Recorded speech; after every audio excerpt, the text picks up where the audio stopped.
Assalamu alaikum, mehriban illäşler, edid watandaşlar. Garaşda hemişelik baky bir tarap Türkmenistan döwletimizde gahrman arkadagymyz, arkadagly ferdarymyň saýatyna, saatlar hakynda iňçeden söhbetler edilýär. Bide mehriban illäşler her hepdäniň dowamyna ýaýlyma goý berilýän sırly mukamatly gepleşigimizde o wagda setirleri, halipalaryň ýerine ýetiren saatlaryny ýetiden dikkatyňyza ýetirýär. Mehriban illäşler bize şular ýaly halipa şähertlik ýörelgesine giň mümkinçilikler açyp berýän. Medeniýetimizin, sungatymyzyň hak howannary, türkmen halkymyzyň milli lideri, gahrman arkadagymyz, gahrman arkadagymyzyň pederi ýoluna dowam etdirýän hormatly prezidentimiz, arkadagly serdarymyzyň janlar sag bolsun, ömürler uzak bolsun, iýdýört bähfetde alyp barýan işlerine rowaçlyklary ýar bolsun. Ine mehriban illäşler, şular ýaly ýagşy arzuwlar bilen miras teleýaýlymyna sırly mukamatly gepleşigimiň ýene bir täze sany siziň bilen.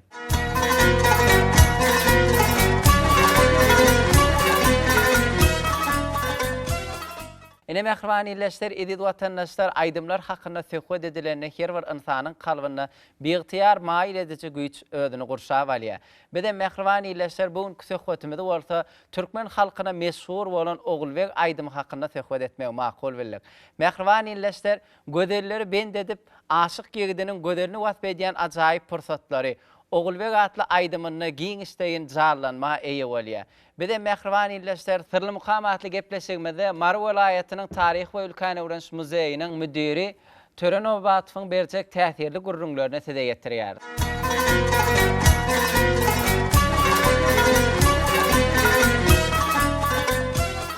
Berkara döwletimiň täze eýamynyň galkynç döwründe milli liderimiz, mehribanym, gahrman arkadam, hormatly prezidentimiz, arkadaly serdarymyz türkmen medeniýetini, ömrüni aýdym saada bagş eden bagşydyr saadandalary dünýä ýaymakda, olaryň ähli çalan aýdym saadlaryny ýygy halkymda ýetirmekde ören uly mümkinçilikler döredip berdim. Şeýle mümkinçilikleri döredip beren milli liderimiz, mehribanym, gahrman arkadam, hormatly prezidentimiz, arkadaly serdarymyza köp sag bolsunlar aýdýas goý gahrman arkadamyň, hormatly prezidentimiz, arkadaly serdarymyzyň jana sag bolsun, belent baş aman bolsun, ýyly urt bähfetli işleri elmidama rowaç bolsun. Türkmen halkymyz ýaşan döwründe döreden aýdym saadlary şeýle de ömrüni aýdym saada bagş eden bagş saadandalarymyzyň olardan miras halan aýdymdyr saadlaryň rowayatlary bugünkü günde biziň halipadan şägirde, atadan ogla, asyrdan asyra geçip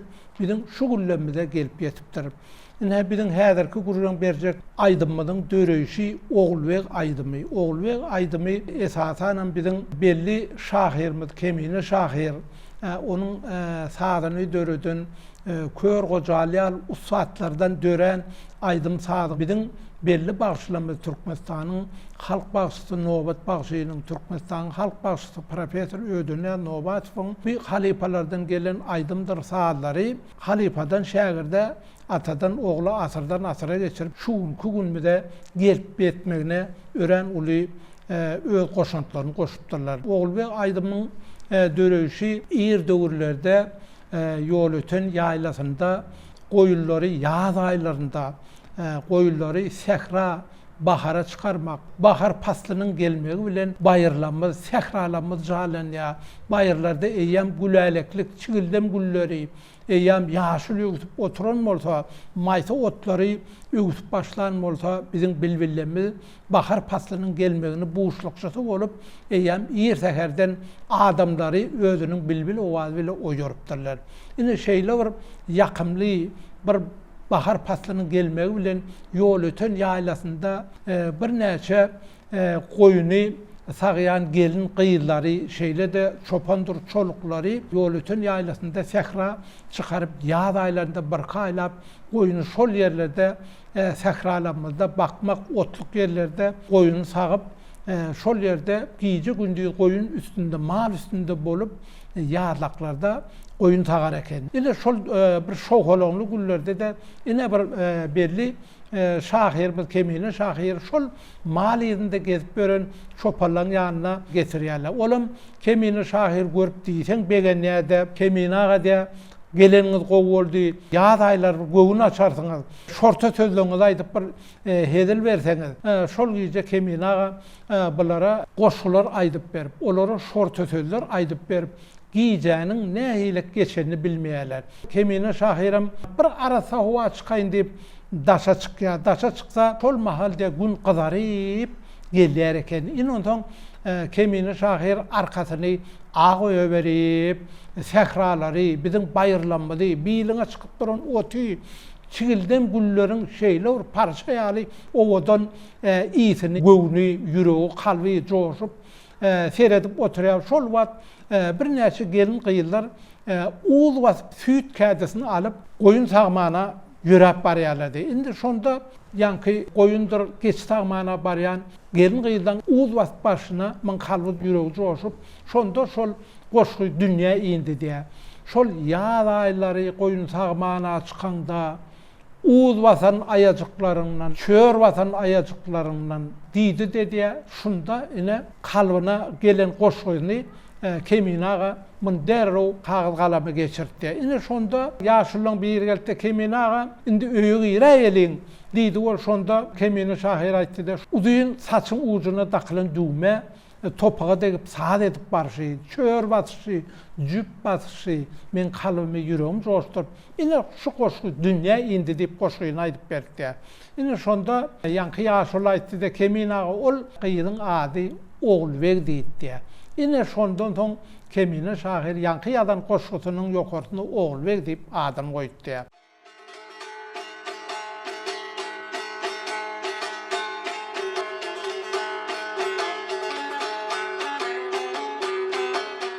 Zeminiň lälesi, asmanyň aýy, dünýäniň gowhary kän Oğulbeg. Gözüm rowşan tapar gördügüm saýy, aýyň günüň sen taý Oğulbeg. Bas gadam diýdäm üstüne, ýar basan aýajyklaryňdan, goýun sagmaga çykanda çör basan aýajyklaryňdan, aşygyna jilwe berip, dar basan aýajyklaryňdan, ertir turup, owlak guza eseder, esedenne, saç uçysy ses eder, her til bilen bir aşygyny meseder, dünýäniň gowhary kän Oğulbeg. Bas gadam diýdäm üstüne, deňmasan aýajyklaryňdan, gummasan aýajyklaryňdan, gül basan aýajyklaryňdan, benne Keminäniň jany Oğulbeg.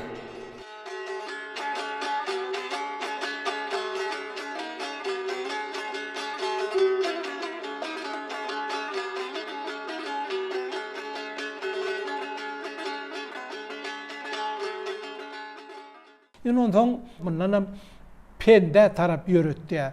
Pende tarap ýöredi oly pende baranda muny kör gojaly gojaga açyp garşaltdy. Kemine şahir halipamyz geden ýerinden görün ýerlerinden gurrun berdipdi. Muň hormatyna ýaşullary bagştadandalar çagyryp kör gojaly mihman aldy. Ine şonda kör gojala geçen bir kunyň içinde ýol öten ýaýlasynda dünýä inen ine men bahar wagty kalbym ýüregi joşduran ine şeýle Oğulbeg gyýdyň waspyny ýetirip dören aýdym ine diýip kör gojala berdi. Muny kör gojaly hamir ýuguran ýaly edip bundan Oğulbeg den aýdymyň salyny şeýle owadan edip döretdi.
Ondan şol oğul ve aydımı dörüdüp, bir halifadan şagirde geçip, atadan oğula geçip, bir nobat bağışıyal, ustad kurban bağışıyal, amantakat bağışıyal, ustadlan eline düştü de bunu hatam bir övüşkünlüğü yetirip, halka toy merakeleri yetirdiler. Türkmenistan halk bağışı. Ödünyan nobatıfın şol oğul ve aydımı öğren, üyt göçük, onun bir içinin övüşkünlerini tədidin berip, onu has bir davaralandırıp, toy merakelerde oğul ve aydımı aydıp bunu ilimde halkımda yetirdi.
ay göllerin ay gölleşme çey oyunu vali kara kara ay göllerin ay gölleşme çey oyunu vali akınali ay göllerin ay tutusma ta oyunu vali ailenin güllerin ay yetişme çey oyunu vali nedir ay bilir bilen ay uçuşma sa oyunu vali ne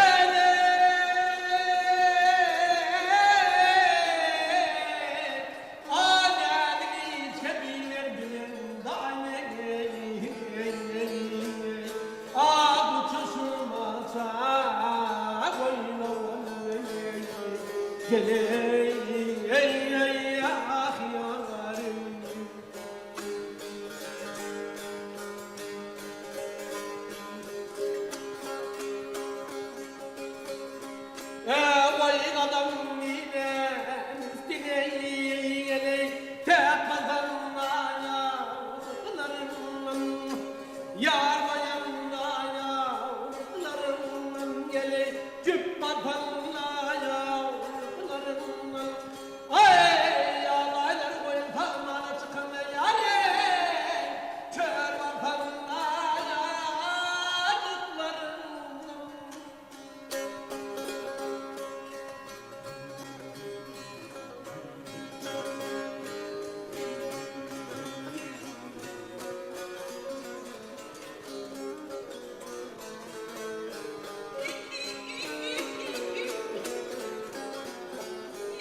geleyim ey ah yarim.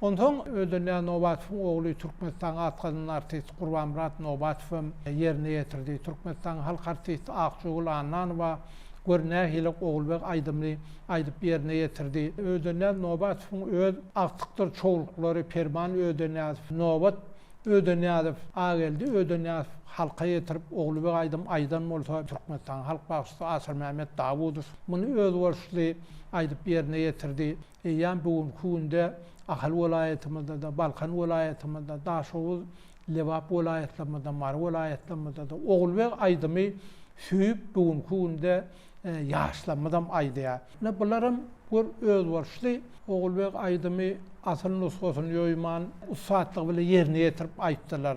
Şol Oğulbek Aydymy. Bir Oğulbek Aydymy Türkmenistan halk başçy Ödünle Nobatov'un şagirdi Rahmet Arnaqlyjew muny aýdyp geçdi.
Ummadan, yummadan, çıkmadan ayağı zurlarından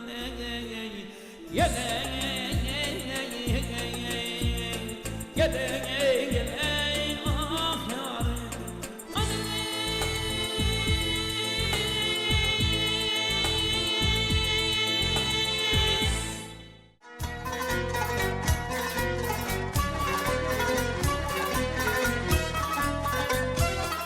Aydım saat ähli vilayetlerinde öz boşlu aýtdylar. Mesela şu Türkmenistan halk artisti Usadymyz Sahy Jepbarow, Sahaganyň bir aýdyş usatlygy bar, Sahaganyň öz bir ýerine ýetirjiligi bar. Täşmeme Suhan Uluyevem ýatlamaly döwürmeniň usady bolan Täşmeme Suhan Uluyevem ogullary Türkmenistan halk artisti Çar Täşmeme, Ata Täşmeme, bolar gör nesil ýazarlar gelýän. Ýene bellemeli adamyz Sary Bagşy bir döwürlerde Nobat Bagşy bile 1925-nji, 26-njy, 27-nji ýyllarda bile Aşgabat şäherimizde ýürüýti Bagşylar öýünde Sary Bagşy bilen Nobat Bagşynyň Täşmeme Suhan Ulyýew bilen pürlü taryhyň sadandalyk etmeginde şeýle ajaýyp şekilli suratlar bugünkü günde bize ýadigarlyk galdy. Diýmek bile bular ýer döwürlerde de özüniň şeýle gatnaşyklary, şeýle bilen birek bilen nähil ýakynyň gatnaşanlygyny Türkmenistan halk başçy ödüne Nobat Mullaga hakynda da Sahy Jepbarowyň Täşmeme Suhan Ulyýew Sary Bagşynyň adam käçiliginiň ören ýokarlygyny gurulýan berýär. Diýmek bilen sadanda da bol bagşam bol esasy adam käçilik gerek ekeni.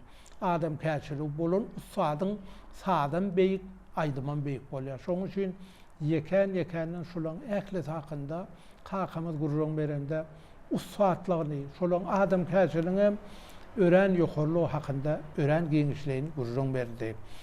Bizim näme? Da şu vilayet dilinde bir yerde eýam Garadäli Gökleň, Ýomut ýolunyň usady, bulardan sapar süretki bilen eýam Nazarbaga, olardan alqaýtdy. Soň öreşýik bu ýollaryň bolsun usatlary öz boşly destançylyk ýoluny, şeýle de tirme ýoluny öz boşly aýdan usatlar.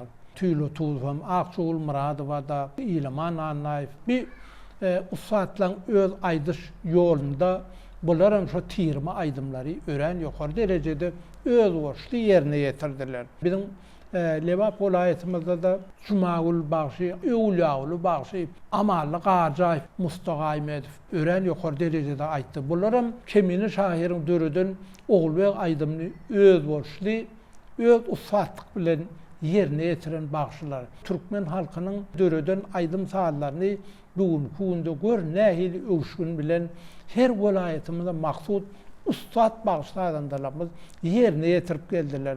Ulugarlym Mary vilayetinde Salar Saryk ýolunda äklesi Oglbegi ören ýokary derejede aýdyk gelen bolsa şol orasalar ýaly ustadyň eýam nähili derejede onuň öz boşly öz egindeşleri şol döwürde Muhy Amanowyň ýerine ýetirip Täşli Bagşynyň Salar ýolunda da ören ýokary derecede aydarlığı. Şoň üçin bolsa näme bizim ähli bagşlanan dalanmaz. Desançy bagşlanmaz. Gurjakow öz bolşdy.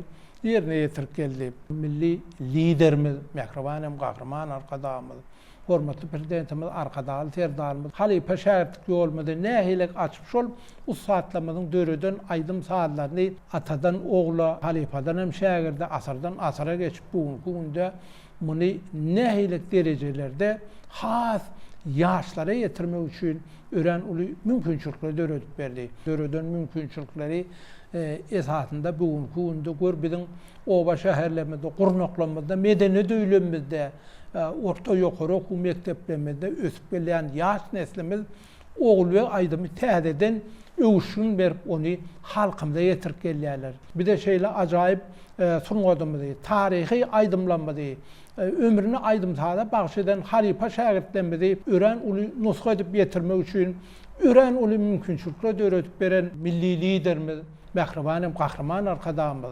arkadaly terdarymyza köp sag bolsunlarymyzy aýdýas. Goý jany sag bolsun, belent başı aman bolsun, ýyl urt bähwetli işler elmydama rowaç bolsun.